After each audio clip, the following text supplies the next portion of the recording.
Come with me this afternoon and we've got a Freelander 2 TD4, and as you can see by the state of my floor, we've got a little bit of a leak-a-rooney. Now this leak is from the power steering pipes and I've already diagnosed it, and it is these ones here, so let's get involved and get them changed. Now we've got the vehicle half raised, what we're going to do is clean all this oil up, because there's nothing worse than walking around in oil. Always keep your working area nice and tidy. And the pipes that we need to remove are just in this driver's side front wheel arch. Once you've had a little bit of a clean up, get yourself a nice little receptacle, and you're going to want to get yourself a T30. There's a little bracket which bolts onto the steering rack itself.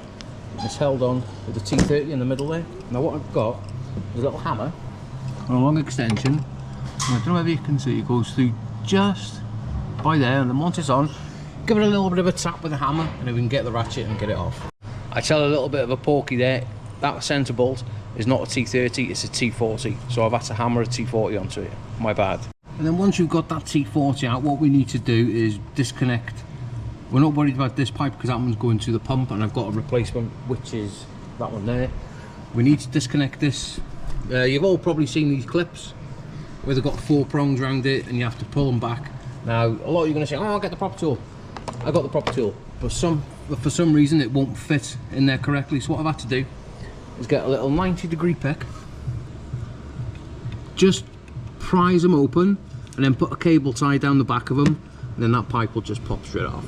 Now from underneath the vehicle there's the pipe that comes around the back of the steering column.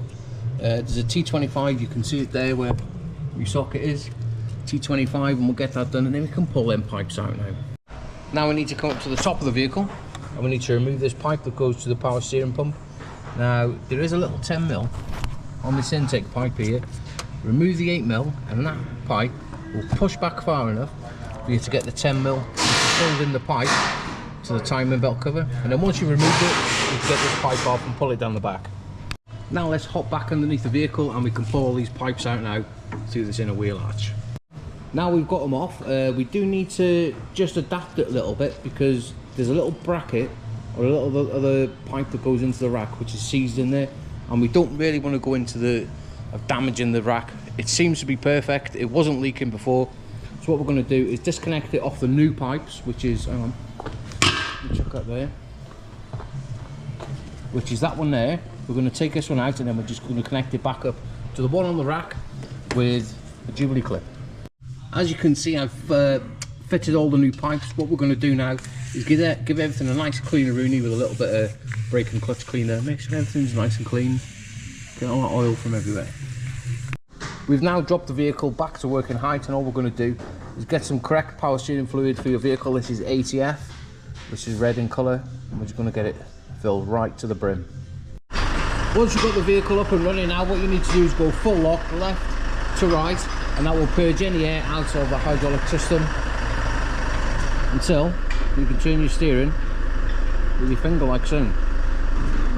Now before we get the vehicle off the ramp, what we're going to be doing is just checking up for leaks and making sure everything is nice and dry.